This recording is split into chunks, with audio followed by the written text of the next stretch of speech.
Some leaders build great companies, others write books that inspire generations. And then there are those rare few who, having achieved it all, choose to redirect their success towards transforming society.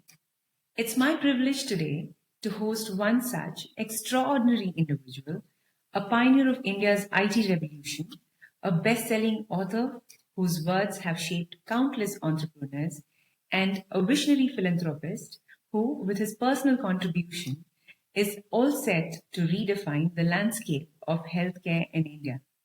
His is a story of purpose that transcends success. Ladies and gentlemen, welcome to another inspiring episode of the Luminary Lounge podcast, Insights from Lives Well Lived. I'm your host, Dr. Gayatri Sasikumar, and please join me in welcoming the co-founder of Mindtree, an exemplary entrepreneur, philanthropist, and above all, a humanitarian who shows us that the greatest legacy that we can leave behind is not what we build for ourselves, but what we build for others. And that the true measure of a life well lived is the lives we touch. Mr. Subroto Bagchi, welcome to the podcast. Lovely to be here. And it's an honor, it's a privilege. I am looking forward to the conversation. Mr. Bagchi, I've been in totally awe of you. Just call me Subroto, so they all will come down.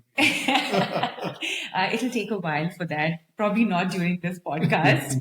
So, Mr. Bagchi, your journey from a small town in Odisha to becoming one of India's most respected businessmen and thought leaders has been truly inspiring. And could you take us back to some of those early years and tell us what you think some of the experiences were that helped shape what you are today? Yes, I think there is meaning and there is reason to keep going back to where you started your life. It gets you grounded. And each time I get a chance to answer this question, I don't ever feel that I'm repeating myself. So I was born to my father, Makhan Gopal Bagchi, and my mother, Lavonia. My grandfather was a doctor, by the way. Yes. So you're talking about awe. I'm in awe of doctors because after my grandfather, the family hasn't produced a single doctor yet. So to us, doctors are supernatural life forms. So my grandfather was a doctor. And he came from Kolkata to Odisha sometime in 1902 as a civil surgeon to one of the royal families there. This is before Indian independence. And Odisha was a very different Odisha at that time. My mother came as a bride from Bengal and made Odisha her home. So my father, after independence, being a small-time servant, they used to get transferred every year and a half, 2 years. So we went all over the place. I was born not institutionally, which is fascinating because even with a 1.5 billion population in India today, more than 10% children are, even today, born at home. So I was born at home, a home of a government servant with no electricity, no running water. And subsequent to that, as the family moved on from place to place, till the age of 8, I didn't go to school. And for the first time, I came to the state capital, which is Bhubaneswar. And I saw three things which blew me away. One is I saw that when you switch on,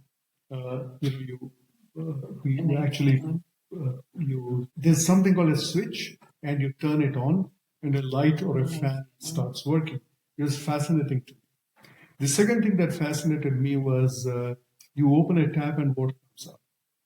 In none of those places there was any running water. The third thing that fascinated me about Bhubaneswar in 1965 is the Bhubaneswar town at that time used to have two town buses. This came from a tribal district of Purapur where you didn't have vehicles, only the collector had a jeep. And then later on, my father was an employment officer, had a jeep for his official use. So coming from a place like that to Bhubaneswar was like going to a different planet. I got enrolled in my fifth class for the first time. But after that, I changed one, two, three, four, five schools. Now, I'm telling you all these things to say that I come from an India that is actually not has gone away. Even today, there are children who get born non-institutionally. Even today, there are people who are off the grid, and many Indians actually don't have running water connection. So I come from that India. I'm that India. And the other thing is my story is a story of constant displacement, because I told you that I moved from between 5th and 11th. I changed schools. Now, when you do all that, many things actually happen to you. One is you are comfortable with displacement. You ask a kid, what is the most traumatic thing? Is to leave friends behind. Yes. What is the most daunting thing? To make friends. New friends. So each time you change school, people look at you with curiosity. There's a new animal in the forest. Okay?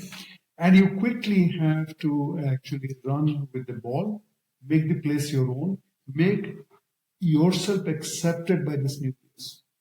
You learn to be resilient. You learn to make home wherever you go to. You learn to constantly adapt to new situations. Yeah. But adapting sometimes is a passive thing. You need to be seen. You need to be heard. You need to make yourself relevant. Okay? You need to actually be in control of things as against just going with the flow. Okay? The other very interesting thing that happened looking back is I understood the power of simplicity. In life, we are continuously dragged towards sophistication. We want to be sophisticated. I want to look sophisticated. I want to say sophisticated things. But in the process, we lose simplicity. And if you were to ask me to make a choice between simplicity and sophistication, I'll go with simplicity any day. You learn simplicity when you grow up in tiny places.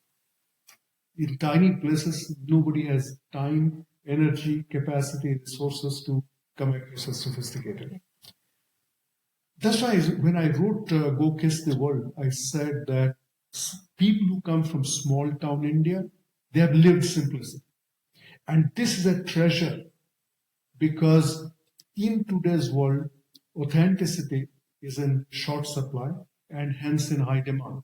So when you see people with simplicity, other people actually come closer to you. Okay? They know that they can trust you. They can relate to you. So going back to your question, my childhood days in Odisha was a time of simplicity, time of embracing displacement, okay? Making home, feeling that this belongs to me and I belong to this place. So all that, and probably a ton of more emotions that we had the time today to talk about. Yes, so I read your book, Book is the World, and then you also mentioned that your move to Bhubaneswar was because your older brother, whom you fondly call as Dada Muni. Dada Muni, yeah. Yes. So in Bengali, it means the eldest brother. Eldest brother. Dada means elder brother, yes. And Muni means the jewel in the crown. Yes, so. And he was probably your earliest mentor. Oh, he was. Yes. So, you talk about your brother, but then what intrigued me most was the mention of the three women in your life. Yes. Your grandmother, yes. who was unfortunately a widow at that time, who was insistent on girls' education, who made sure your mother got educated. Your mother, whose dying words have been the principle that you live your life by, and even wrote a book on that. And your wife, Shushmita, who's been an equal partner in your life. So can you tell me what the presence of these really important women have done to your values and the way you look at the world, and probably to your leadership style? Very interesting that you talk about my grandmother, and until you did, I myself didn't realize how much she's inside of me. But I didn't grow up with her. I only saw her once.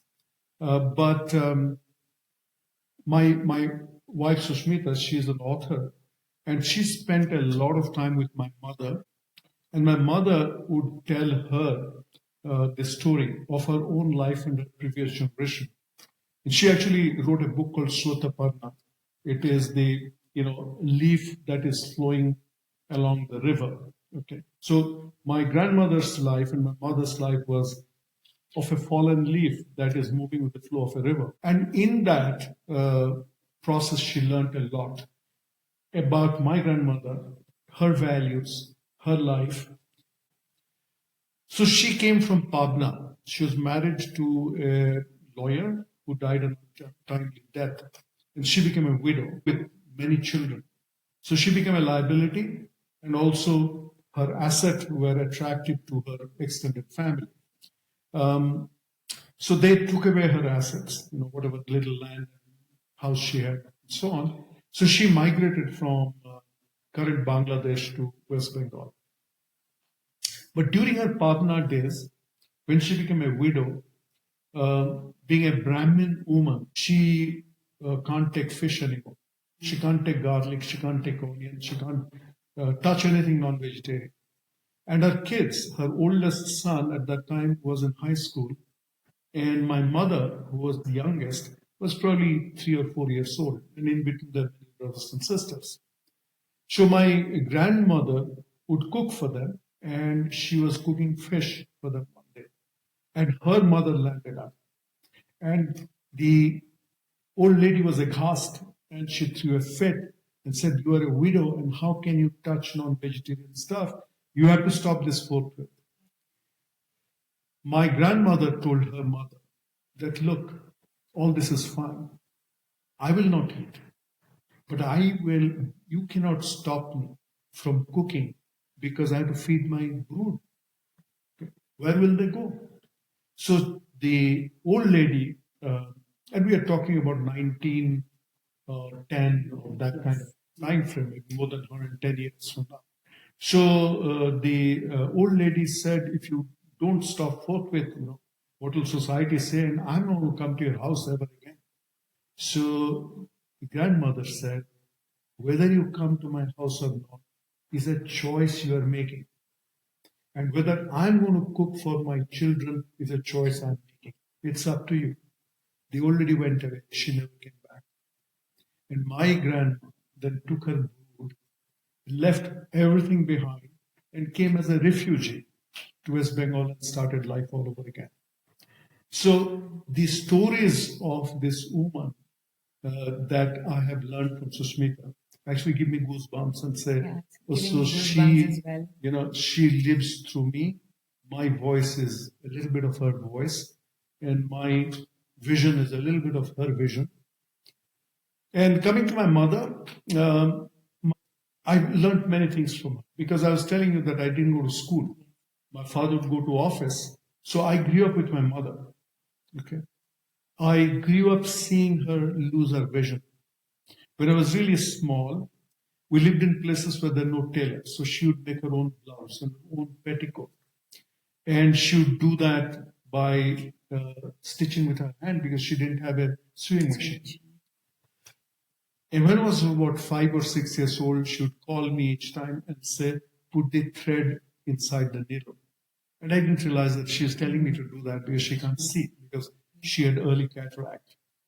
And from that time onwards, as she progressively lost her eyes and finally lost her eyes completely, which happened between my age of 5 to my age of 12. So over 7 years, I saw this woman who is losing her sight, but each day that robbed her of her sight, actually her vision was expanding. Okay. So she would, during our long hours together, she would recite to me poems of Tagore, poems of Qazi Nazrul Islam. She would tell me about stories of Shivaji and Shivaji's, conversation with his guru Ramdas.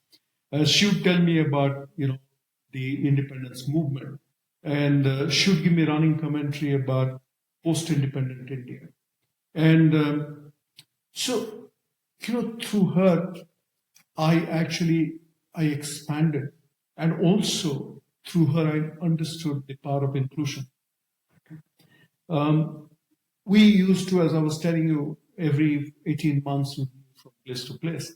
The moment we land in one place, she would tell me and my older brother to go run, get 3 bricks, and then she would make mud, okay, with her own hand, clay, and make a chula out of that, and the kitchen would start. Okay, um, so she lived a life of little.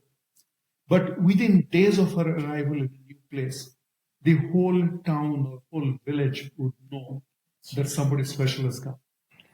I do not remember a single day that her cooking has not gone to the neighbors' cooking has not come to our house. Every auntie in the locality would come up, get inspired by her, and she was there to help everybody with their problem, small or large. So from her, I understood the power of giving, power of generosity. It is not about largeness; it is about smallness. Okay, and from her, I understood also how to rise above your forced limitations. She became blind when I was 12 or 13. I started my work life. Sushmita came into my life. We married very early. She spent most of her life with us. So through that whole process, she actually lived a life of blindness, complete blindness, for about 30 plus years. And in her day-to-day interactions with us, okay, with both Sushmita and I, we imbibed many things, many of her values. And one great value that she had was this idea of giving yourself away. So in her deathbed, when I came down from US and I was kissing her forehead because I had a plane to catch and go back, she said, "Why are you kissing me?" I said, "Why not?" So she said, "Go kiss the world." Okay, so here's a blind woman, comes from a displaced family from, East Bengal to West Bengal, married into, a completely different world, managing a life of less with a passion of more and a glory and greatness of more. And then she's on her deathbed and telling me, go kiss the world. So that was, so big for me. There isn't a day, literally isn't a day that I don't feel her inside of me. So that's my mother. Now, Sushmita and I met when she was 15 and I was 18. Okay. And we married very early. We were in a rush. There's no time to lose. So she was still in college. She was doing her postgraduate studies in Delhi University. I was barely, at that time, she was 19 when we married. I was 20, barely 23.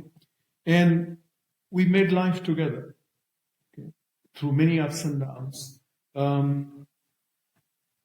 To me, she comes across as one of the most equanimous people I have ever known in my life. From that time until now, it's a life of equanimity. It's a life of giving, unquestioned giving. I know it's a little bit of a cliche to give credit to your partner and say, "I am who I am because of her." And behind every successful man is a woman. But she was never behind me. She was by my side. So other than equanimity, I also learned, we had an equilibrium. Both of us had the same values, and she works very hard. Even today, we don't have full-time people in our homes. She does practically everything herself, including cooking. And within all that, she is the greater author between the two of us. So she has won the Sahitya Academy Award. She's written 18 plus books. So she had time for all that, time for raising the 2 kids, time to support me through my many ups and downs. So apart from equanimity, she's a symbol of hard work. And also, she's a symbol of forgiveness. Her ability to take in the fact that the world is an imperfect place. You're not here to judge the world. So these are some of the qualities that deeply impacted me. So the other thing is leadership. People would tell you leadership is at some level a very lonely track. There are days that you are embracing loneliness and listening to your voice. You don't know whether what you're trying to do or you're doing is the right thing. You do not know if you're interpreting the signals right. And at that point in time, you need somebody to whom you can make yourself vulnerable. And there are not too many people that you can make yourself vulnerable to. And she has been one person who, without judgment, has allowed me to be vulnerable. Last but not the least is all the three women, they broach no nonsense from nobody, including me. So there are times when I speak too much and she says, shut up. There are times when I say unreasonable things, so she says it as it is. In that moment, I feel denied and disenfranchised, and I feel neglected, and I feel sorry for myself. Yes, I remember the time you write in your book when you moved to the US for the first time, and you opened your Wipro office from your house, and then you requested Shushmita ma'am to try and be the really nice receptionist who could pick up the phone and say hello Wipro office, and she said, "Sorry, coming to US that was not part of the bargain." So a huge respect for that, and a huge respect for you for understanding the boundaries that she drew and for accepting them. So it's really wonderful, Mr. Bagchi, to listen to all those powerful influences. And some of the points that I'm really fascinated by are your grandmother talking about making choices and being brave enough to make those choices and standing by them. Your mother who taught you inclusion. And I think my most favorite thing that your wife stands for is forgiveness. I think even in my personal life, I feel forgiveness is something that's very difficult. It's very difficult. Very difficult. But if you practice that, I think it just releases you from a lot of demons, both from the past and present. I feel. Thank you so much for sharing that. I'd want to now skip quickly to the present, where you and Shushmita ma'am have made huge contributions to healthcare, in particular 4 institutions. There's a public health school in Ahmedabad, the Bagchi Shankara Cancer Hospital, the Bagchi Karnashraya Palliative Care, and the Bagchi Parthasarathy Hospital in IISc. What is there a story behind your interest in healthcare, and how do you see these institutions taking forward India's healthcare landscape? We talk about India becoming a developed country by 2047. Now, a developed country would mean democratization of education and health. It means creating the infrastructure. It means creating the access. And it means creating equity.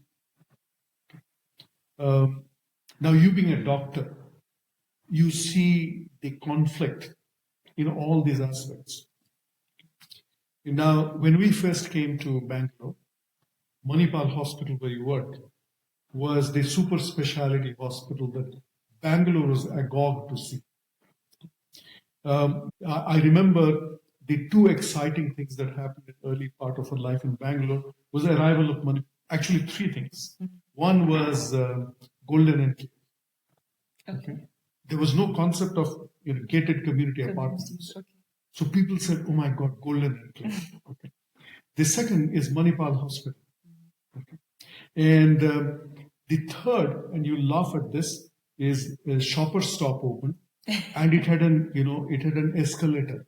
Okay. So many Bangaloreans went to that shop to see what does it mean to be an escalator. In that Bangalore, Manipal Hospital was a place where you would go into the foyer and you would see 10 people, maybe 20 people. And today, it's a railway platform. You go to Dr. Devi Shetty's hospital, it's chock-a-block. At that time, you only thought in Kidwai, okay? Or you go to Victoria, or you go to any of the teaching hospitals, and you will see people jostling. But today, 5-star hospitals have, you will have difficulty not rubbing shoulders with somebody in an elevator or corridor. It shows where healthcare is in this country. And I told you earlier that even today, 10% of children are born non-institutional. It creates significant risk to the mother and the child. But forget about that. Talk about stunting and wasting. India is the stunting capital of the world. People do not know about words like stunting and wasting and what it does to be intergenerationally stunted and wasted. So if you look at prenatal maternal health and postnatal mother-child health, and then you begin to realize that you can't build a nation without health. You can't build a nation without education. And let it be put on record that we are significantly behind the West. And it's very interesting that Asian countries and some sub-Saharan African countries are actually outpacing us. So we have work to do. Now, who will do the work? So we all think that the heavy lifting, the long impacting, the resource intensive stuff has to be done by the government. So we are outsourcing nation building to the government. But nation building is your job and my job. So we need to be invested emotionally, intellectually, and with our resources when it comes to both education and health. Now you can't be all over the place. After all, at the end of the day, you have limited resources and you have limited time. So Sushmita and I actually decided that, we should not be all over the place. With our limited resource and limited time, we should try and contribute our little might to the nation building process by focusing on health. So that is what we are doing. You have been, you work with the government of Odisha as an advisor for skill development. And in your journey through that, you have seen, a lot of young professionals. And what is it about today's young professionals that excites you? And what areas do you believe that they could focus on developing further? This is also taking in from where you said that, nation building is our responsibility. There are two very distinctive things, underlying your question. One is the work that I did in Odisha.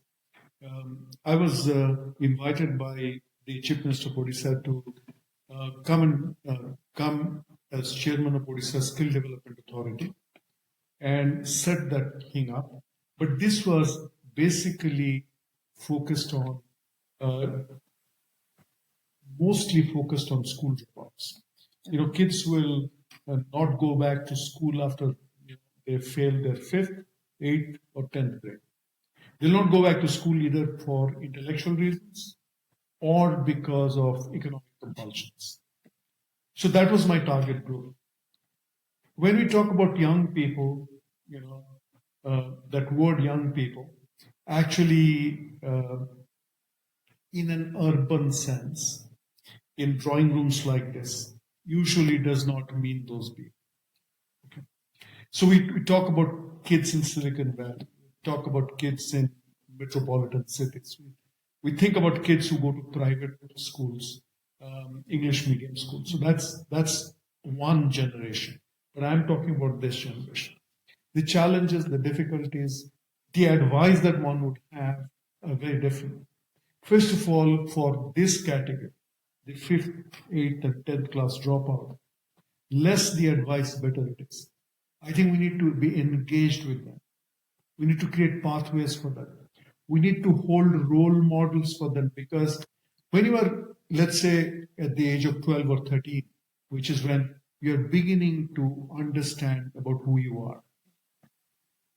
If you look at your own growing up years and mine, we didn't have a clear view of who will be. Okay, that you'll be an anesthetist, that I will be an IT industry person. We didn't have that clarity. But the clarity that we had is who will we be like? So, for example, you saw this Didi, super smart Didi who cracks the math and goes to medical college, and she is so smartly dressed. You say, I want to be like this Didi one day. You have this uncle who is so erudite, so well, can articulate things. So you say, I want to be like this uncle. So you look at your dad and you look at your mom, you look at this brother of yours or sister of yours who really can play basketball like nobody else can. Or you see this guy, who looks so cool and you want to look cool like that person. So these are role models. At 12 or 13 or 14, you know who you will want to be like. We underestimate the power of that and how young people can gravitate if they're shown a role model. So to my 5th, 8th, 10th class dropout, even today, I'll not give advice. I will hold role models, not my kind of role model, but role models among them, even in that category. Even at the bottom of the pyramid, the outstanding examples. Examples of courage and heroism, conviction, and people who are making things happen. People are moving mountains. People are making intergenerational difference for them. So we need to hold them up and say, you can be like this. And they will find their own path. We underestimate the power of people at the bottom of the pyramid to take charge of their own destiny. We have to hold up the role models. We should go and give them advice. But then you come to the upper middle class, to rich, children and young people who had access and who were not disenfranchised, who didn't have to worry about resources, and who had their role models. They actually have the other problem, the problem of plenty. And many of them have difficulty making right choices. We have too many choices. There you can give advice. Okay? Because you don't have resource paucity there. And what advice would I give to those people? Actually, again, there I would be very shy of giving advice. Because imagine my grandfather, my father, my grandmother, mother, they held up examples. But if they were to give advice, much of that would be irrelevant because we live in different times. So today's 22-year-old will live in a very different time for the next 40, 50 years. And we need to have humility before we start giving advice. But that said, I know you still want an advice from me. I think to this group, the only advice I will give is be real. More virtual the world, greater would be the need for real. Be simple, be real, and be useful to the world. That's so absolutely true. And I really like it when you bring out this, role model concept, right? I have a teenager growing up at home, and when it's my time to advise her, I'm just get really confused. And then the only thing that my mentors tell me always is, you just need to be the role model for her, and she'll make her choices and go along, and she'll know what to do. Yeah. So I won't take the responsibility of being the role model myself. Okay, it's just too much pressure. Yeah. Anyway, she's seeing you at close quarters. She's living you, and you're living her. I would like my children to see role models in other people, ordinary people. Okay, I'm deeply influenced by such people. So there'll be a way in which there are attributes that your driver has, the help at home has, okay, the shopkeeper that they interact with, the school bus driver, the teacher at school. So role model doesn't have to be one individual, one person, but our job as guides to our children is to help them connect to this power basis of the universe and say how to absorb them in you. The second thing is, I think we need to make them aware that they are in charge of making their own decisions, and they will have choices. But when you have a choice, you make a choice, you also choose the consequences. You don't wish away the consequences. But role models are very important. I must tell you, one of the people who have a profound impact on me is Peter Drucker, the all-time great, management guru, author. So Peter Drucker has this beautiful story. There was a philharmonic which was considered to be a dog philharmonic. Philharmonic is metaphor for many things. Okay? It's a philharmonic orchestra, and then one director arrives, and this dog orchestra becomes world class. So Peter Drucker, who lived in California, goes all the way to Chicago to find out what happened. What breakfast did this new director actually serve? And philharmonic means there are 100 performers. So to his amazement, his director said, "No, I didn't do anything really much different. All I decided is I'll focus on the top 5%. I'll not worry about the 95%. So this was counterintuitive. So Peter Drucker said, why? He said, the gap between the best and the average anywhere in any institution is always fixed. So if you focus on the top 5%, then because they're top 5, they're high performers, they respond to that attention and they rise. And because the gap is always fixed, everybody else is rising. Wow. Okay. It's true of hospitals, it's true of schools, it's true of the government, it's true of performing arts, anywhere. The gap between the best and the average is always fixed. So what happens? These 5% are actually role models for the 95%. Actually 90%, because there's 5% that is anywhere write-off. Anywhere. You see the bell curve of performance in any organization. So you have the best who are 5%, the laggards are 5%, you cannot do anything. So our job as leaders is to push people to the median. And as you focus on the 5% keeps going up, more people coagulate around the median and more people come here. So the role model idea is a very strong idea. One of the things that we did in ITIs in Odisha is to say that you must have a Hall of Fame. Okay, you go to big management schools and you have Hall of Fame, pictures of people. Okay, so generations and generations come and say, I want to be like this woman. I want to be like this man. So create Hall of Fame in an ITI, which are basically write-offs. This is where children from bottom of the pyramid come to the 10th class and they're trained to be a fitter, an electrician, a welder, okay, or a plumber. And after 2 years of training, then they go try and find a job. So even there we found, when we tracked down past students who were successful role models, who have done well, and say, you can be like this person, it actually transformed that institution.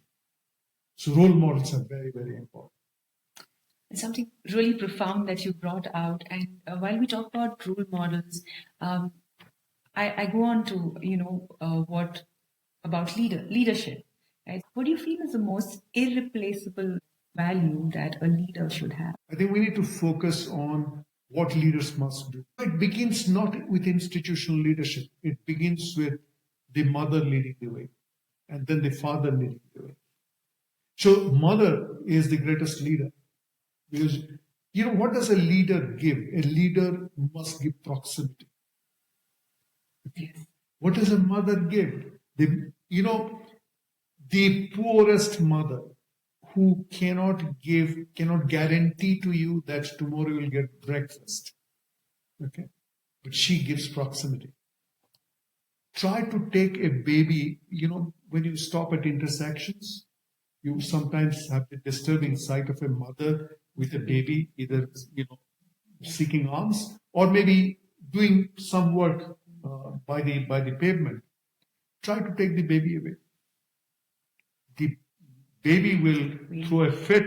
No mother will give her baby away. So in this clinging, what is the leader doing? Leader is proximate.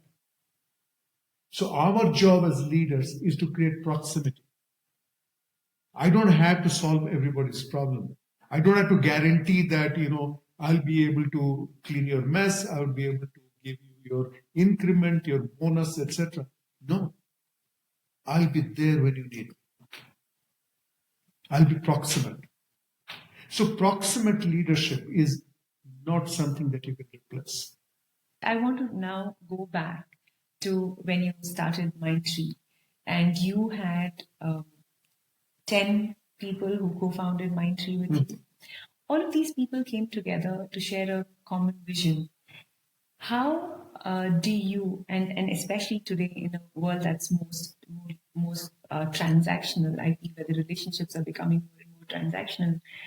What is your secret on fostering long-lasting relationships? I need to go back beyond, go back to years beyond Mindtree. My first startup was a company called Project 21, the 3 co-founders. And we started this company sometime in 1985. The company ran for 3 years and it closed down. And it is very traumatic, actually, to see your child stumble and your child fail. What it did to us financially, otherwise, is a different story. But when you are trying to create something, you want it to succeed.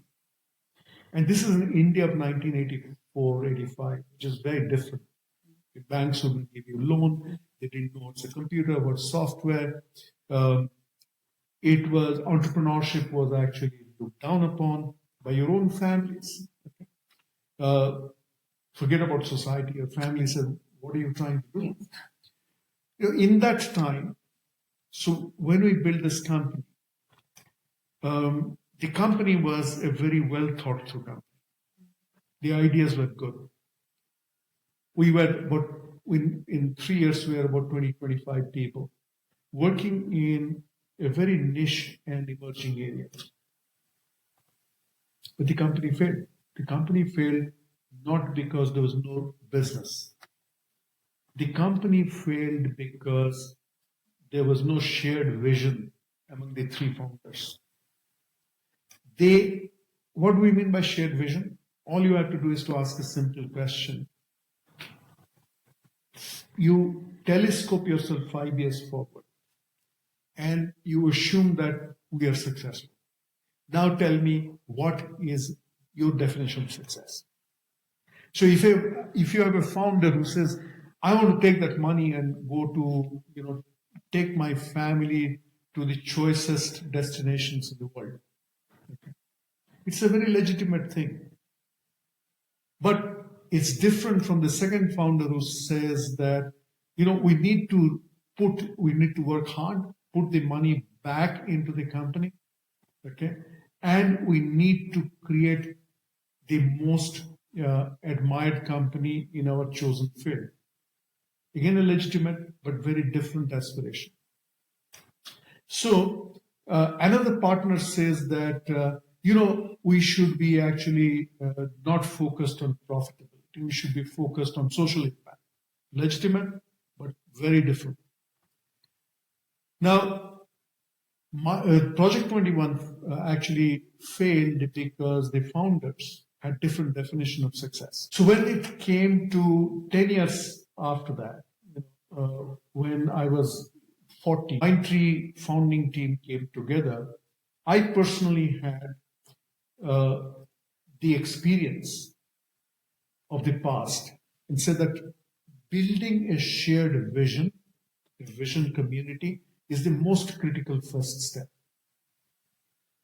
And how do you create shared vision? You create shared vision only when you have people who come from very similar background. So if you look at Mindtree, we were all, out of 10 founders, practically all came from lower middle class to middle class families. So they brought that middle class value. Krishna Kumar was son of a railway doctor. Namakkal Parthasarathi, his father was a traveling ticket collector on a train. Rosto Ravanan's father was an accountant. My father, as I told you, was a low-down government servant. So if you look at the kind of background we came from mostly lower middle class families. When you are from that kind of a background, the need to build an aspirational organization, an institution above and beyond what you are doing, that becomes very hard. Because you are a child of less, you understand, you are comfortable with the idea of postponed gratification. And if you want to build an institution, it takes a long time. So when we started Mindtree, we said that we'll build a company that will last, a company that will, apart from doing business, it must have a social conscience. It must be an aspirational company for people to work in. It must be a company with a global footprint. So coagulating all those things on the strength of a shared socioeconomic background made it happen. It's easy to see vision. You have to actually work day in and day out. One of the founders, the first chairman of Mindtree, was Ashok Suta. And he had asked me when we were actually in the pre-launch stage, he said to me, Subroto, how long do you think it will take to build this company, Mindtree? And I blurted out, I said, sir, I think it will take 5 years. So he paused, and the silence actually spoke a lot. And he then said, no, I think it will take about 10 years. And in the 10th year of the company, I realized that it will take another 10 years. Okay. So if you look, it's a long haul. Okay. And in that process, it is critical that you have a shared vision. You build a vision community. You are focused on relentless implementation day in, day out. You build resilience. Another very interesting thing is that team that we put together based on the shared vision was professionally very interesting. When you build a startup organization, you have to be individually competent, but collectively complete. Okay. Individually, you have to be very good because in a startup, nobody is here to carry your weight. But nobody is, has all the capability. So each of the 10 co-founders actually brought in unique capabilities. Somebody in finance, somebody in marketing, somebody in human resource management, somebody in knowledge creation, somebody in technology, somebody in overall general management. So we were individually excellent in whatever work we did, but collectively we're complete. And there was great fungibility among ourselves. So apart from me doing my work, when somebody else is slowing down, somebody else is falling because of a reason beyond his or her own control, then you can step in and pick up that individual first instead of asking for the reason that the individual has slowed down or fallen. And then again, the equilibrium sets in. The other interesting thing was we did not have to tell each other the meaning of integrity. So integrity is very, very critical. We can't have different definitions of integrity. So we had the shared vision. We are hardworking, we're frugal, and we were very aspirational. We wanted to build an institution as against a company. And we wanted to do the right thing the right way. And that's the meaning of integrity. Do the right thing the right way. That was non-negotiable. So Mindtree was a huge success, and I can see why, because you had a shared vision, you all aspired to do the same thing, and then, like you said right now, integrity. But then before Mindtree's success, you met with failure. And did that period of failure teach you something that actually changed your way of thinking? And how did you deal with that? Yeah. So you fail every day, right?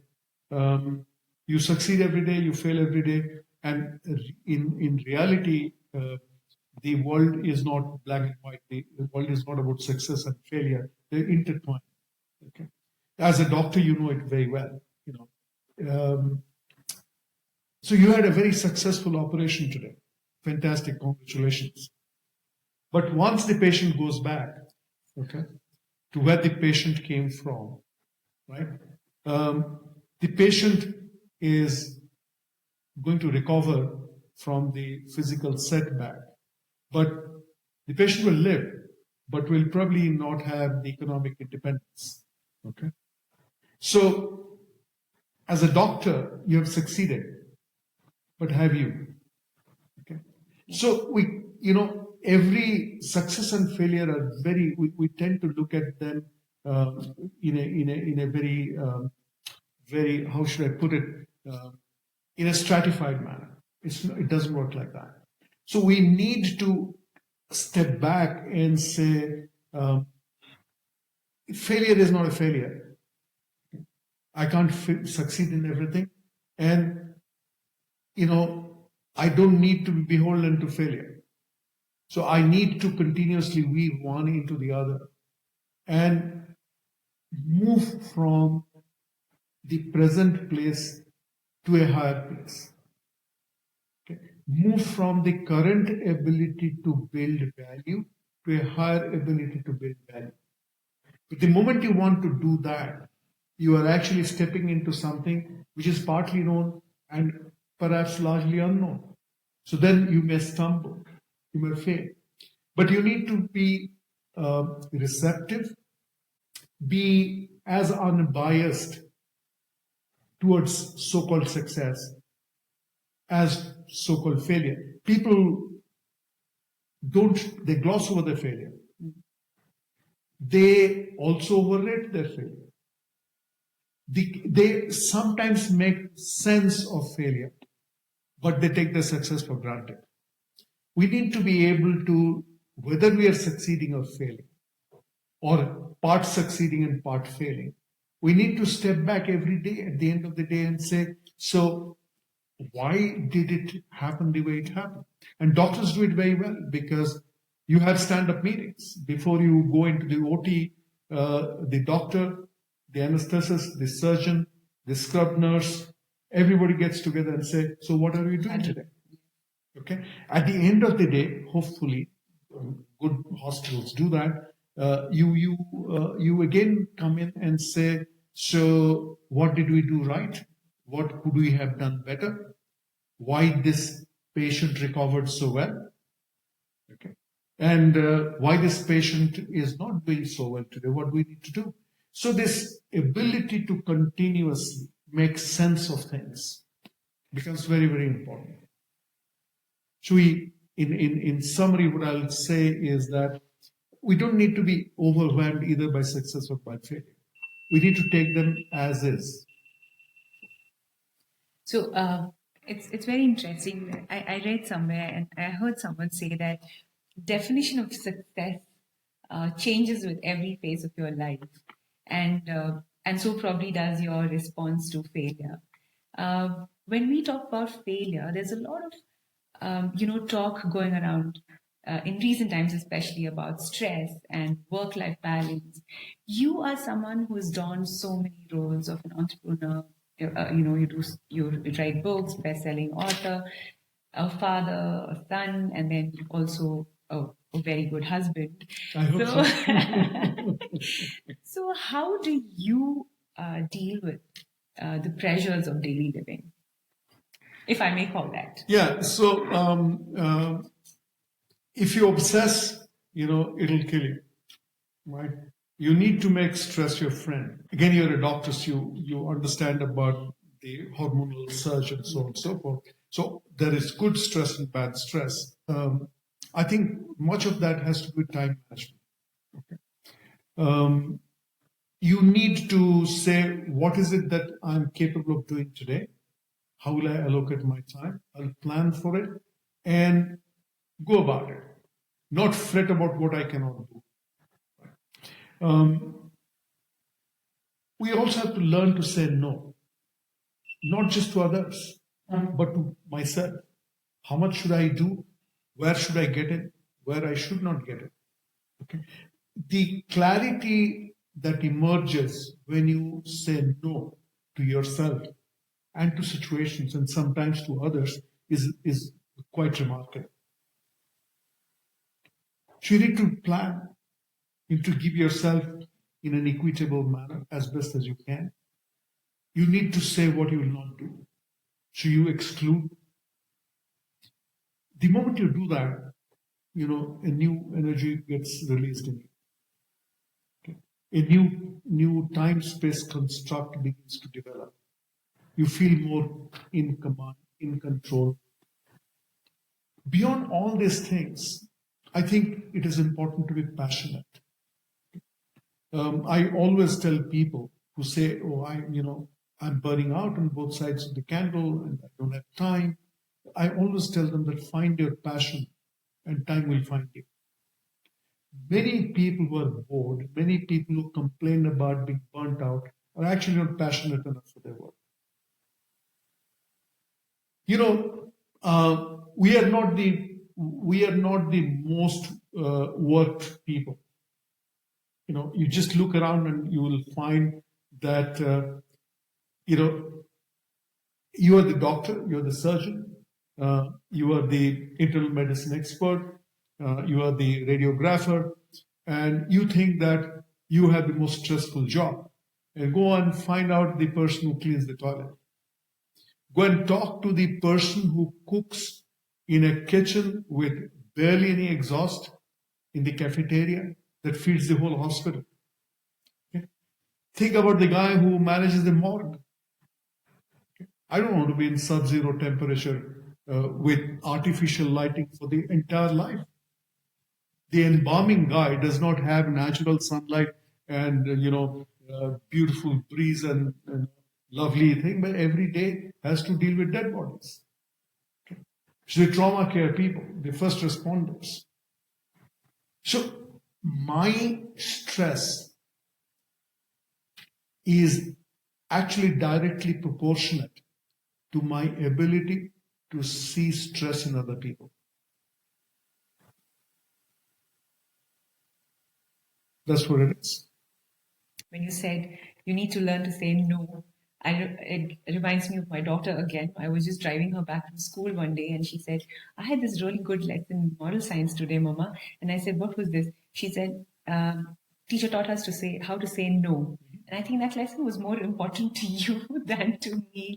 And we had a really good laugh about it. But then when I went back and sat and I said, she did teach me something really valuable that day, my daughter. Yes. So that was... we learn so much from our children. Yes. I do. Every day, each time I talk to my two daughters, I learn something new. And, often very valuable things. So, Mr. Bagchi, this whole conversation with you has been such an, educational one for me. And while I'm concluding, I just want to ask you one question. You have achieved what a lot of people dream of achieving. And if you look back at your life's journey, what do you think is that one most precious asset that you have now? Most precious asset that I have now, which has been the harvest of an entire lifetime. You really want to know? Yes. Love. Yeah. I can spend the next 3 hours on the subject, but I'll tell you very interesting things. I sat in a wedding where a Caucasian American young man from a Jewish family was marrying a Catholic Chinese girl. Very interesting. Mm. It's a simple ceremony, and they basically read part of their scripture. So one read from the Jewish scripture, and the other read from the Bible. The girl's side read the Bible, and in one particular portion, I still remember the words. It said, "In the end, three things will remain. In the end, three things will remain: hope, faith, and love. Full stop. And love will last forever." And it's so profound. So in the end, three things will remain: hope, faith, and love. And love will last forever. So love is very important. The second thing I'll tell you is,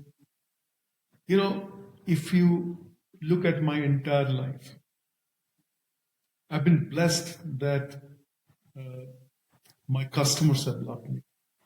My fellow workers have loved me. Countless people that, readers of my books, who I will never know who they are. Okay? They have loved me. I worked with the government. I'm a crossover. I spent my entire life working in the corporate sector. Now, 2016, the Chief Minister of Odisha called me, and I went to basically work with the government and worked with school dropouts, as I said. And I fell in love with the government. I worked for 8 years. I felt so much love working with the government, because in the government you work with people who have nobody to rely on. Okay? And each day I met these people, and I was engulfed in the love. So love is probably the most precious thing. The love that I have got from the world. Of course, everybody gets love from the family. Right? But to be loved, to know that you step outside of your house, you get into your car, your driver is there to take you to the hospital, and you sit down, okay? You feel loved. Okay? You get off the car, okay? You are about to enter your OT, and the ward boy gives you that big smile. Okay? You feel love. Your patient looks at you and says, "Okay, doctor, here's my body. I'm all yours." Right? That's love. So at the end, it's love. You bring tears to my eyes. So, Mr. Bagchi, so I'm just going to round it up this interview, and before we end, I have a few rapid fire questions to you. Your philosophy of life in one sentence. Leave more behind. Leave more behind. Okay. Do you want to explain what that means? There are two kinds of people in the world. One who take more out of life than they give to it. Mm-hmm. And there are very few who give more to life than they take out of it.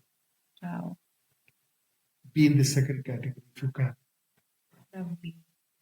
A principle you'd never compromise on. Integrity. You said that. Your definition of true happiness. In distributing yourself, in giving yourself away. One habit that transformed your life. Planning. I'm a good planner. I learned it from Azim Premji. Mm-hmm. So do you? How do you do that? Do you have a? Do you write it down? Do you have a plan? I have a simple habit called a to-do list. Okay. And I write it down. I don't key it, and I write it down, on a book and a pen. If you ask me in 1999 on this day who I met, what we discussed, I'll be able to pull out that book and show it to you. I have preserved all of them. So I have the checklist. I strike off what I did on that day, and the next day I'll have a carry forward. New things will join the list, and the list actually never shrinks because you solve something. I relate to that completely. I have a list like that which doesn't shrink. It helps you to plan. Yes. And when you plan, you are on top of things, and then new energy gets built. When you plan, it is the biggest stress buster. Okay. Totally agree to that one. 3 books that have shaped your thinking. Actually, it's very difficult to answer that question. I knew you'll ask that question. A book that really changed my perspective. It's a very small, simple book called Jonathan Livingston Seagull. Okay. It came to me at a very interesting time. I had to make a choice. I was barely 24 or so, and I had a well-paying job in which I was not emotionally invested. I was also very fragile because I was getting drawn into controversy, and I knew that I will lose my job anytime. The other job that was available to me, this job actually gave me 2,800 rupees a month, which in 1981 was a lot of money. And the new job was with the IT industry, and I didn't know. I'm a humanities student. I didn't know anything about technology. So I could fail very easily there. And this job had a guaranteed salary of 1,800 rupees. Sushmita and I were newly married. So we were making home. 2,800 rupees was not a lot of money, was a lot of money, but not a whole lot of money. And we basically managed. So here is 1,800 rupees a month, sudden drop of 1,000 rupees. So, this is the time where we were actually saying, should we do this, or should we not do this? And then on a footpath in Connaught Place, I saw this book line, Jonathan Livingston Seagull. And there I open a page and says, that page says that, we don't just live for food, we live for flight. Okay. So immediately the answer was clear to both Sushmita and I.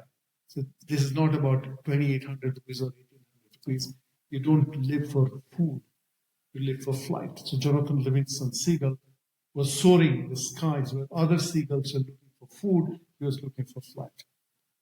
The second book that had huge influence on me was Peter Drucker's whole bunch of writing. In specific, one of his books, which is still perhaps accessible, is Management Principles for the 21st Century. Okay, so he talks a whole lot of things in that.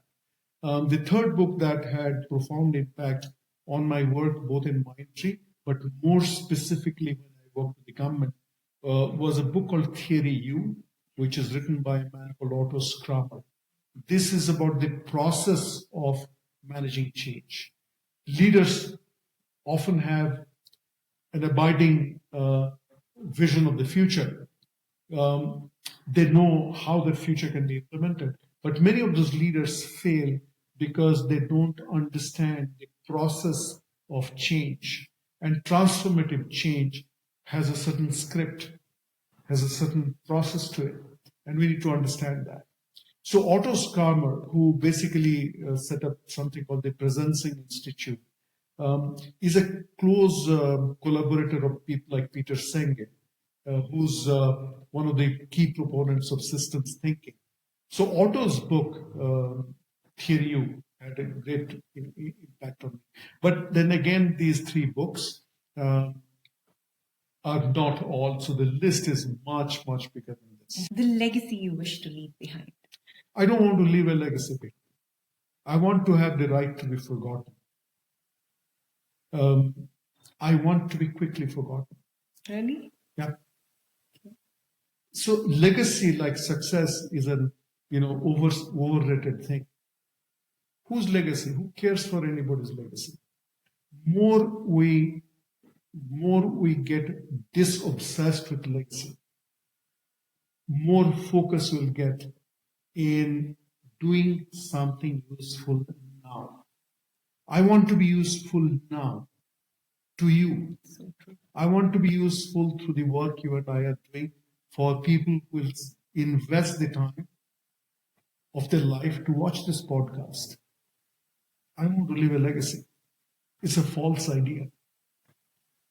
A challenge you believe the next generation must solve. I think the next generation has many, many challenges. And one challenge that I want the next generation to focus on is violence. The world is mindlessly, meaninglessly a violent place. And violence breeds violence. You look at this specter as we're closing 2024, what's the defining story? The defining story is violence. Violence which is legitimized, violence by state, violence by society, violence by individual. Violence is contrary to progress and development and peace and harmony and love. One piece of advice for the next generation. Be real. And simple. Really simple. Mr. Bagchi, as we conclude, I'm reminded of those beautiful words your mother spoke when you were born, that you were born when the bright red sun rose in the east, and how prophetic those words have proved to be as you continue to spread light and warmth in countless lives through your work, your words, and your extraordinary generosity, and even to me right now on the podcast. It's been an absolute honor to share your story and learn from your journey. And thank you for gracing us with your presence on the Luminary Lounge. To our wonderful listeners, if you've been inspired by this conversation, please help us spread these insights further by liking, sharing, and subscribing to the Luminary Lounge on YouTube and Spotify. Until next time, this is your host, Gayatri Sasikumar, reminding you that the greatest stories are those that light the way for others.